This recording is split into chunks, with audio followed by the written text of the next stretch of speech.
So there might be some overlap with the previous talk. So this is very important in our field where the gallbladder cancer is very common, and sometimes it is very difficult to differentiate whether it is a hilar cholangio or it is a gallbladder neck, and it is important. So coming to just an overview, the hilar block, the commonest malignant cause of hilar cholangiocarcinoma, gallbladder neck cancer, intrahepatic cholangiocarcinoma or SCC with biliary involvement or a biliary thrombus, cystic duct carcinoma, but it should have a clear-cut Ferrar criteria, should be qualified, and benign IgG4 cholangiopathy, Mirzi syndrome, and xanthogrammatus. These are more common in what we see in our practice. So why it is important? As you can see, the hilar cholangiocarcinoma involves the confluence till to the secondary confluence, and any tumor arising here is labeled as a hilar cholangiocarcinoma. Gallbladder neck, you can see it is very close to the right hepatic duct, and it might involve the right hepatic ductal system most of the times. So, but in sometimes, even with the histopathology, it is very difficult to differentiate whether it is a hilar cholangiocarcinoma or a gallbladder neck tumor. And then it has to be decided where the bulk of the disease is, whether the bulk of disease is in the biliary tract or it is a gallbladder cancer. If the bulk is there in gallbladder cancer, it should be labeled as a gallbladder neck cancer. Other thing is important on histology is the gallbladder neck is having a lot of cystic duct containing tubular alveolar mucous glands, which are usually not seen in the fundus or the body tumors.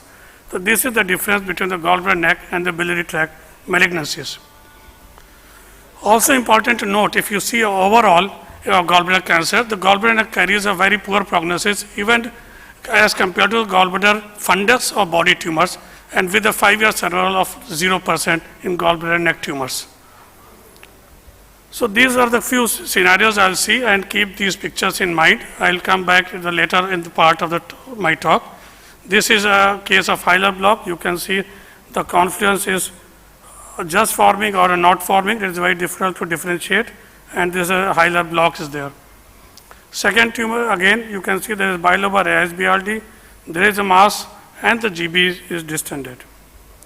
This is another case. There is a hilar bilobar IASBRD, there is a thickened gallbladder, uniformly thick walled, and there is a hilar block with the right and left separated. Another case, you can see there is a mass at the neck, and there is a type 4 block. All the 4 biliary systems are separate. So these are 4 common scenarios that we usually see, and keep these things in mind. So why we need to differentiate? The most important is CAGB is more aggressive as compared to hilar cholangiocarcinomas, and the prognosis is much worse as compared to hilar cholangiocarcinoma. Chances of finding peritoneal mets are very high in gallbladder cancer, though it is very less than 5% in hilar cholangiocarcinomas. And the PET-CT is must for staging for gallbladder cancer, but we need not to do in hilar cholangiocarcinoma.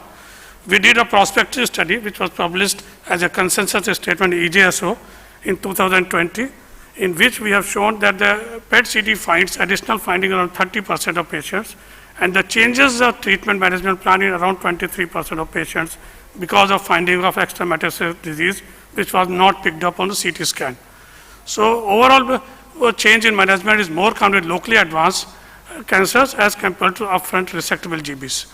And with the distant metastasis, sensitivity of PET scan was 70% and specificity of 85%. And the false positivity rate was 7% in our study. So based on this UK guidelines also includes now a PET-CT in gallbladder cancer for staging purpose. And they have quoted our study for this. So second thing is, because the peritoneal mets are must, the staging laparoscopy should always be done in a gallbladder cancer, but you can omit in hilar cholangiocarcinomas because the finding of peritoneal mets are less than 5%.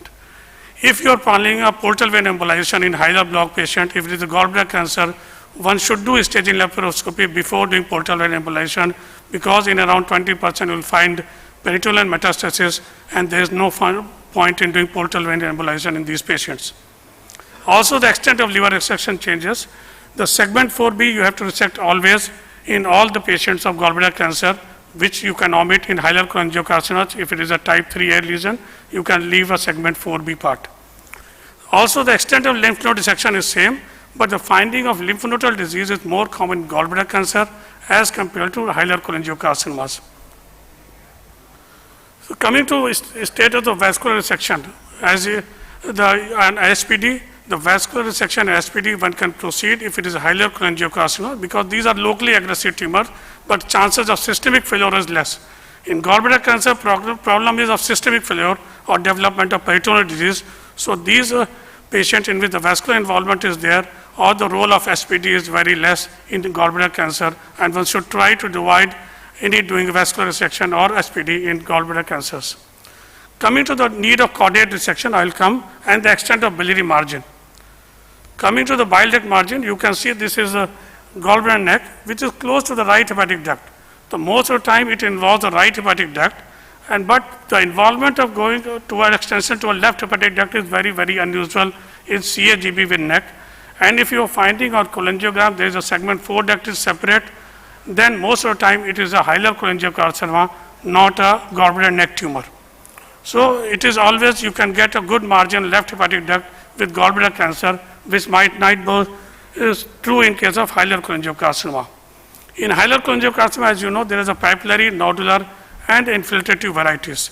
The papillary and nodular tumor are known to have a mucosal spread more than what you see in the macroscopic, and you can have a microscopic spread at least 220 mm as compared to the gross what you are seeing. For infiltrated tumors, at least submucosal spread is very common, and it is spread more than 10 mm as you see in the gross. So you have to get at least 2 centimeter margin in case of papillary and nodular, and you should try to get at least 10 mm margin in infiltrative variants of a hilar cholangiocarcinomas. Coming to the caudate resection, you can see the caudate has 3 parts, the Spiegel's loop, paracaval portion, and a caudate portion. As you can see, this paracaval portion extends up to the hepatic vein confluence, and the caudate process is on the left, caudate lobe proper is in the left side. If you can see the biliary ductal system, one are the paracaval portion or duct, and the caudate process duct usually open the right hepatic duct, and the caudate lobe proper ducts open on the caudate left hepatic duct. So usually for a bile duct cancer, gallbladder cancer is usually going to involve right hepatic duct. So most of the time you can go away with doing a paracaval portion and caudate process resection. If you are doing an extended right hepatectomy, you need not to do a caudate lobe complete resection in gallbladder cancer, because involvement of left hepatic duct is very uncommon in gallbladder cancer. But if you are doing it for hilar cholangiocarcinoma, because it is infiltrating tumor type and the left duct is most of the time involved, it is better to do a caudate resection completely in the hilar cholangiocarcinomas. Coming to role of neoadjuvant chemotherapy, even while we are waiting for portal embolization. Being a hilar cholangiocarcinoma which is locally infiltrating, the gallbladder cancer is much more aggressive, and the chances of spread while waiting is very common, and that is why we have published our experience of portal vein embolization with neoadjuvant chemotherapy in gallbladder cancer. And we have proposed, because if you are going to wait for 4 to 5 weeks to grow, at least 20% of patients will develop metastasis or progress in while waiting for liver to grow. So we use a portal vein embolization while waiting, even if there is no other indication of going. This is what we have proposed. If the hilar block is there and you do a portal embolization, you are going to wait. So while waiting, you give at least 2 to 3 cycles of chemotherapy in these group of patients to prevent progression while waiting. Coming to role of adjuvant chemotherapy, the gallbladder cancer definitely at present we should be using a adjuvant chemotherapy, either a gemcitabine or capecitabine at least should be used in all T2 or node positive tumors. For biliary hilar cholangiocarcinoma, most of the time it is a local failure, the systemic spread is less. So still the adjuvant chemotherapy is doubtful, but BILCAP trial has included a hilar cholangiocarcinoma also, and was around 20-22% of patients of hilar cholangiocarcinoma. So based on evidence, the hilar cholangiocarcinoma should also be given an adjuvant gemcitabine or capecitabine. The transplant is not indicated at all in gallbladder cancer, being a very aggressive tumor, but hilar cholangiocarcinomas in selected group of patients, you can follow the Mayo protocol and select your patient for hilar cholangiocarcinomas. So coming to how to differentiate, if you go by clinical symptoms, the associated pain more is common in gallbladder cancer. In the hilar cholangiocarcinoma, it is usually a painless progressive jaundice. The pain is very less presenting symptom in hilar cholangiocarcinomas. If the gallbladder is palpable, most of the time it is gallbladder neck, not a hilar cholangiocarcinoma. On CT scan, if you find a mass in the hilum GB fossa, always gallbladder cancer is first possible. GB distended, then also it goes in favor of gallbladder cancer. If it's a bulky nodal disease, then most of the time it is a gallbladder cancer, not a hilar cholangiocarcinoma. And even in presence of augmental peritoneal disease favors gallbladder cancer. And vascular involvement, especially if the left portal vein or left hepatic artery is involved, then most likely it is a hilar cholangiocarcinoma. Very unlikely for GBC to involve left hepatic duct or left portal vein or left hepatic artery. So coming to the MRCP, the extent of biliary involvement, you can see that whether it's extending to the left duct, segment 4 duct involvement is there, then the most likely is a hilar cholangiocarcinoma. So these are the indirect indicators whether it is a hilar cholangio or a gallbladder cancer. EUS also or a cholangioscopy can be done, but is most of the practically it is most unlikely to be used because unless you are going to take a biopsy for doing neoadjuvant chemotherapy, there is no need to do a EUS or a cholangioscopy to diagnose. So coming to this, you can see this patient had a PTBD on the left side, there is a block, the right hepatic artery is attenuated, and this was a hilar cholangiocarcinoma, and we did a portal vein embolization followed by extended right hepatectomy. This is another patient, you can see, notice there is a mass in the gallbladder neck here, you can see, and this GB is distended, and this goes in favor, it's a gallbladder cancer, and this is the cholangiogram, though in this you can't see the distended GB because it is filled with the thick sludge, so most of the time, many times it's not visible. So in this also we did a portal embolization followed by dissection, and this you can see there is no caudate dissection we have done.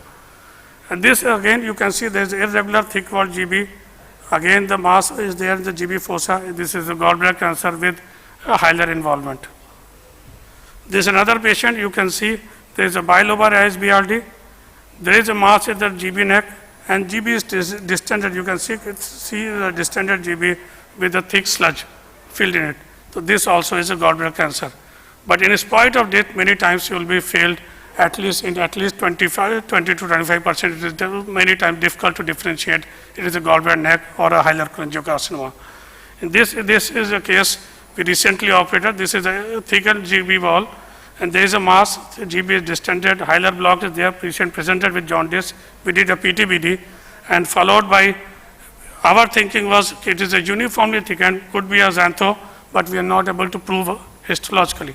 So we went ahead, you can see there's a colonic involvement was there, we did a segmental colectomy, did a distal gastrectomy and duodenal resection, and 4B and bile duct resection.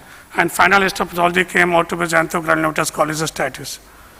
So another patient, this you have shown, this is a hilar block with almost type 4, all ducts were separate. We can't do any surgical resection in this patient. We did a US guided FNAC and biopsy. It was suggestive of IgG4 cholangiopathy, and it was treated with steroids, and patient improved.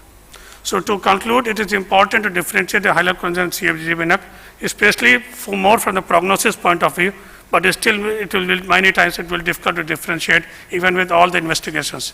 Being in endemic area of gallbladder cancer, it is better to investigate and treat hilar blocks with the CFGB in mind rather than hilar cholangio in northern India. Thank you.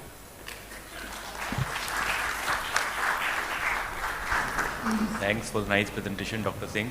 Any questions from the house?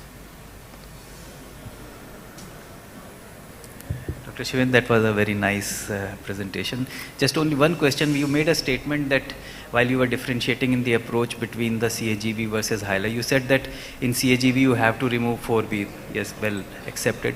But you also said that in hilar you need not do the 4B resection. But the basic, if you have to leave behind 4B, then you will have to lower the hilar plate, and you don't want to touch that area. You can remove part of inferior part of 4B, but you don't not really complete as you do in the gallbladder cancer. The idea behind doing an extended resection for a hilar cholangio CA is basically not to touch that area. So you take it on block. Type 3A block, you can go ahead with right hepatic and caudate lobectomy, and you can take a 4B a part of inferior part, but not typical that we take a full info 4B in gallbladder cancer. You can avoid doing a 4B completely. Oh, because my idea was that you don't touch the lower the hilar dissection is not done. That is completely. So, but you don't need not to complete do 4B resection like in gallbladder cancer. Shivendra, I fundamentally slightly disagree we don't need to remove the 4B completely, even in gallbladder cancer, except when there is remarkable amount of liver infiltration. That's the fundamental of the formal resection. That's what principle we follow.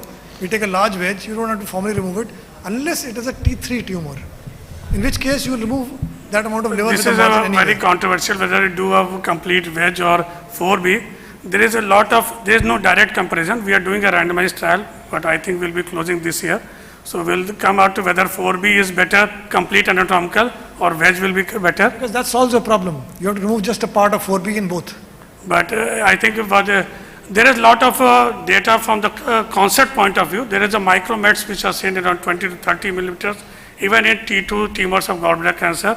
And there is a angiolymphatic invasion, not direct micrometastasis along the portal spread along the portal tracts. So that is the hypothesis, but I think whether it will be differentiated, there is no level 1 evidence at present, wedge versus segment 4B complete. Sir, my question is regarding patient who require portal vein embolization before surgery for gallbladder cancer. Does it affect the kinetic growth rate when we simultaneously do portal vein embolization and give chemotherapy while waiting for surgery? So if it is jaundice, we usually take a 40% of a remnant liver volume should be there. That is our cutoff for doing a portal vein embolization for cholestatic patients. Regarding the effect on the kinetic growth, the effect with the chemotherapy is not there. There is always growth is there. This is very commonly used in colorectal liver metastasis, and they have shown that while doing a portal embolization, you can continue with chemotherapy. Yes, sir. I have seen literature in the colorectal liver mets, but I haven't. I wanted to know your experience. Our experience, we have not found any difference. Thank you, sir. Shivendra, if you have 10 patients or 100 patients of Hilar block, in your experience, how many of them will be CAGB and how many of them will be Hilar cholangio? And of these, how many CAGBs are resectable and how many cholangiocarcinomas are resectable? Just a rough idea. Roughly around our setup, we found the Hilar blocks, roughly around 60 to 70% we see CAGB, rest 30% are Hilar cholangiocarcinoma. But Hilar cholangiocarcinoma might be resectable around 70%, but in gallbladder cancer, it is only 15% are resectable. May I ask, at your institute, those who have undergone a R0 resection, what's the recurrence rate, relapse, after median follow-up, let's say 12 months? For gallbladder cancer? Gallbladder, perihilar, the gallbladder cancer, the most of the time recurrences are systemic, either in the liver and liver mets, liver discontinuous liver mets, or a peritoneal spread in the form of ascites or multiple. But these are the 3 common sites that we have found. And roughly in the 2 year, roughly around 30% will have recurrences. That's better than what's in the literature. Okay. Yeah, it is. I think we have been more aggressive in using adjuvant chemotherapy. That could be one of the reasons. And we have published our approach of multimodality also recently, and that is published last year also, whole experience of it. Shivan, very nice actually, I really enjoyed it. So I think it's very important to differentiate, and you really made out the points very clear. And the most important thing is with the neoadjuvant chemotherapy or chemoradiation, especially with gallbladder cancer, because we all have seen, we have resected many of them and they don't have a good prognosis. And sometime actually then on occasion you do end up doing an HPD as well. And again, HPD in gallbladder cancer, they don't really do well. So we achieve a level where whatever we can do surgically is maximum now. So we really need to find ways where we can augment the therapy in order to improve the outcome. And that's why I think it's very important to differentiate between these 2 diseases so that we can give neoadjuvant chemoradiation in cases of gallbladder cancer presenting with obstructive jaundice. And that will actually improve the overall prognosis of this patient rather than actually just attempting to do more, being innovative in terms of how much surgically we can do on these patients. Yeah, definitely, I totally agree. I think neoadjuvant and if targeted drugs or immunotherapy comes with the neoadjuvant, and we have to find the molecular data from the gallbladder cancer to find new answers. Hello, sir. So you mentioned about primary cystic duct carcinoma. So in a case scenario, if we send it as frozen and it comes as primary cystic duct carcinoma, how very much difficult to wait. Only in the literature-wise, only 30-40 cases are reported of Yes, cystic sir. duct carcinoma. Yes, sir. So practically, you should forget it as cystic duct carcinoma. Okay, I just wanted to ask about the liver resection. Okay, fine. In our setup, it will be gallbladder cancer only.